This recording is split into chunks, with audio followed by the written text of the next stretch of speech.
chez nous. Aujourd'hui, on va faire un petit bricolage on va faire plein de petits chez nous. Ça vous tente?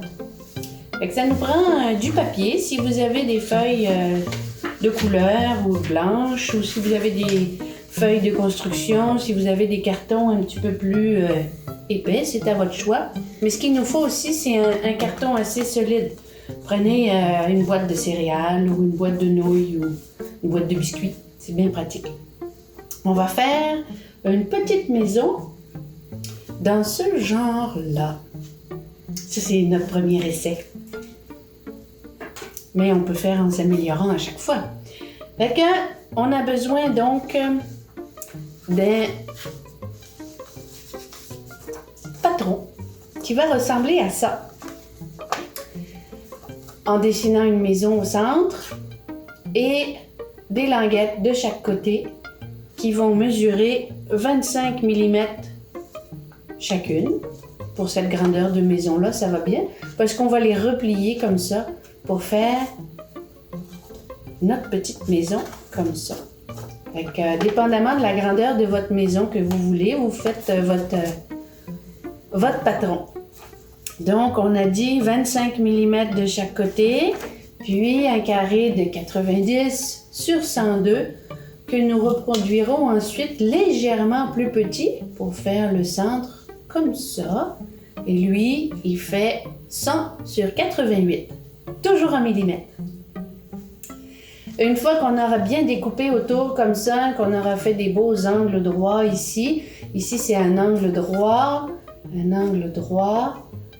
parce que comme ça, ils sont bien reliés ensemble quand on les replie comme ça.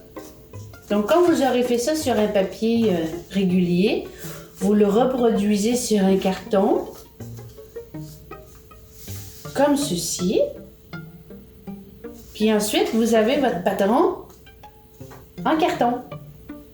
À ce moment-là, vous pouvez le reproduire sur une feuille jaune en passant par tous les coins comme il faut, sur une rose, une mauve. Moi, j'avais déjà commencé sur une blanche. Puis là, vous aurez plusieurs maisons, différentes couleurs, mais la même grandeur. Ça va faire un peu comme un village.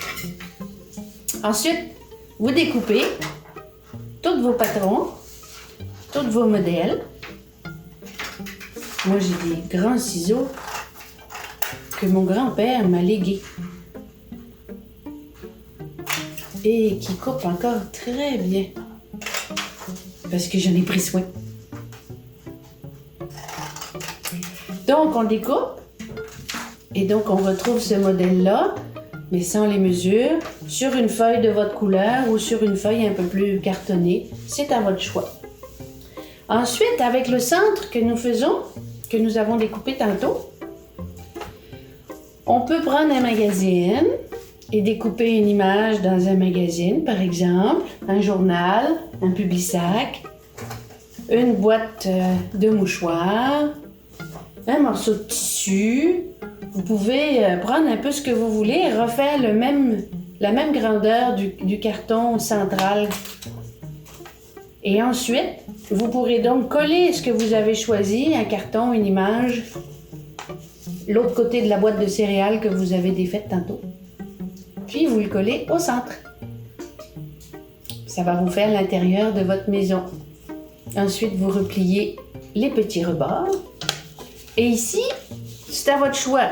Ben là, il est à l'envers, là, parce que c'est mon démo. C'est à votre choix. Vous pouvez dessiner quelque chose, dessiner des personnages, dessiner des petits bonhommes, comme on a fait sur ma mini-maison ici. Mais moi, je suis pas très bonne en dessin. Fait que j'ai triché un petit peu. J'ai collé d'autres personnages avec des pinces. C'est bien pratique pour laisser sécher. Le carton, il ondule pas. J'ai découpé des petits personnages. Comme ça, mes petits personnages sont vivants. En 3D. Voilà. Et comme j'ai collé du tissu en arrière, c'est un petit peu lourd. Alors ça fait tomber la maison, j'ai mis une petite patte. Comme ça, elle tient bien debout. Puis j'ai même fait une petite fenêtre. La voyez-vous? Voilà, une belle petite maison. Si ça vous tente, vous pourriez ajouter une petite croix. Moi, j'ai terminé ma croix hier avec mes belles coquilles d'œufs colorées. Je suis bien contente de mon résultat. Fait que, amusez-vous. Bonne construction de petit village. Bonne journée.